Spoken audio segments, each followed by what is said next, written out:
तो चाहे कोई भी दिन हो, कोई भी समय हो, किसी प्रकार का पर्व या त्यौहार हो, आंगनबाड़ी सेविकाओं को अगर आकस्मिक रूप से विभाग याद करता है तो सेविका सहायिकाएं अपनी ड्यूटी जरूर निभाती है। एज ए सामाजिक कार्यकर्ता वो अपना काम जरूर करती हैं। इसी के संबंध में बिहार के एक जिले से खबर निकलकर सामने आई है, पूर्णिया के रुपौली प्रखंड से, कि वहां पर अचानक ही सेविकाओं सहायिकाओं को बाढ़ राहत सामग्री का जो पैकेट है, चूड़ा, चना और चीनी पैक करने के लिए बुलाया गया। उन्होंने जी तोड़ मेहनत की और बड़ी बात यह है कि उस दिन वो निर्जला थी, यानी कि फास्टिंग पर थी। बिना पानी के वो लोग फास्टिंग की हुई थी, भूखी हुई थी, क्योंकि उस दिन कोई पर्व त्यौहार था। ये खबर मुझे हाल में पुणे जिले से भेजा गया है। चलिए डिटेल में हम आपको दिखाते हैं कहाँ वहां पर जिम्मेवारी पूर्वक सेविकाओं ने काम किया और हमेशा से काम करती है। लेकिन सेविकाओं की जो समस्या अगर सरकार उस पर ध्यान दे तो काफी अच्छी बात होती। तो ध्यान दीजिएगा, चाहे जो है वो आंगनवाड़ी सेविकाओं को पोलियो की ड्यूटी मिली हो या फिर निर्वाचन आयोग के संबंध में वो बीएलओ का काम कर रही हो या फिर किसी प्रकार का सर्वे करना हो, स्वास्थ्य विभाग का काम हो, या फिर अंतिम रूप से बाढ़ राहत सामग्री का जो है वो पैकेट बनाना हो, सेविकाओं को हमेशा से याद किया जाता है। देखिए यहाँ पर फोटो में आपको एक बड़ा सा जो है वो हॉल दिख रहा है और इस हॉल में जो है सामग्री रखी हुई है, लेकिन इसे जो है पैकेट में उसको पैक करना है। सेविका सहायिका दोनों की अचानक से ड्यूटी जो है वो पूर्णिया के रुपौली प्रखंड में जो है लगा दी गई बाढ़ राहत सामग्री पैक करने में। पूरी खबर हम आपको बताएंगे, फिर भी सेविकाओं सहायिकाओं ने कितनी मेहनत से काम किया जी आपको देखना होगा। लिखा गया, बाढ़ प्रभावित 7 पंचायतों में केवल 1000 पैकेट राहत सामग्री का वितरण जो है वो शुरू हुआ है। पूर्णिया जिले के रुपौली की खबर है। पूरी खबर को ध्यान से देखिएगा। इस पूरे मुद्दे पर आपका क्या कहना है नीचे कमेंट कर सकते हैं, क्योंकि कोई भी काम मिले सेविकाओं सहायिकाओं ने सरकार को निराश नहीं किया है। लिखा गया, गंगा के जलस्तर में वृद्धि के कारण कोसी उपनाई हुई है। हालांकि मंगलवार से पानी स्थिर बताया जा रहा है। बाढ़ पीड़ितों की ओर से लगातार राहत मुहैया कराने की मांग की जा रही थी। इस पर जिला प्रशासन ने संज्ञान लेते हुए बाढ़ पीड़ित क्षेत्र घोषित न करके एक अनुमान लगाकर मात्र 1000 परिवारों को आंशिक रूप से राहत देने के लिए जो है निर्देश सीओ को दिया। गत सोमवार की रात जिला प्रशासन के निर्देश मिलते ही धामदाहा एसडीओ राजीव कुमार, डीएसएलआर विनय कुमार रुपौली पहुंचे। अधिकारियों और कर्मियों के साथ एक आपात बैठक किया। बैठक में निर्णय लेने के बाद रात में ही एक पत्र निर्गत कर अंचल कार्यालय से पत्र निर्गत कर दिया। अब क्या पत्र निर्गत हुआ?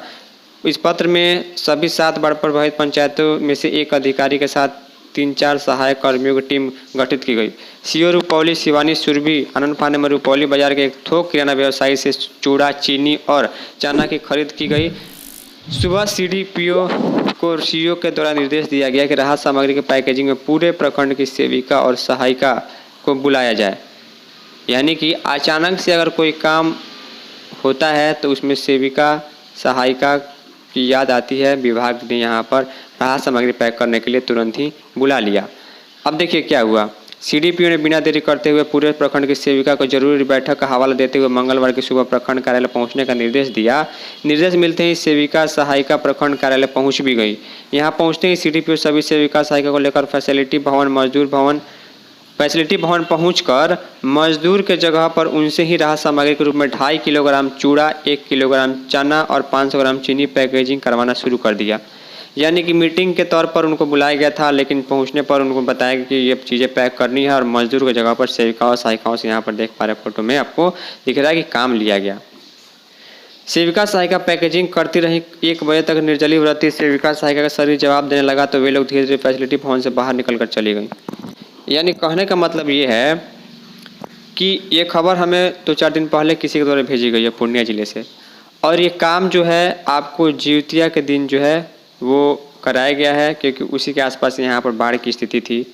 जिउतिया के दिन जो है, क्योंकि आंगनबाड़ी केंद्र जो है कई जिलों में बंद थे, आंगनबाड़ी केंद्र के लिए छुट्टी थी, क्योंकि निर्जला उस दिन भूखना मतलब फास्टिंग करना होता है, व्रत करना होता है। लेकिन इसी दिन ये काम कराया गया तो ये काफ़ी थक गई। दिन भर काम करते करते जब 1-2 बज गया तो धीरे धीरे करके वो थक गई तो बाहर निकलने लगी। देखिए स्थिति कैसे थी। इस बाबत मौके पर मौजूद सीईओ से पूछा गया तो किस परिस्थिति में निर्जली व्रत सेविका सहायिका से राहत सामग्री का पैकेजिंग करवाया जा रहा है, तो वो कहने लगे कि आपदा में कुछ नहीं देखा जाता। हम लोग 30 जैसे कठिन व्रत में भी रहकर सरकारी ड्यूटी निभाते हैं, तो ये इन लोगों को भी करना पड़ेगा। इनकी बात भी सही है। सीईओ और सीडीपीओ के इस व्यवहार से सेविकाओं सहायिकाओं में खासी नाराजगी देखी गई।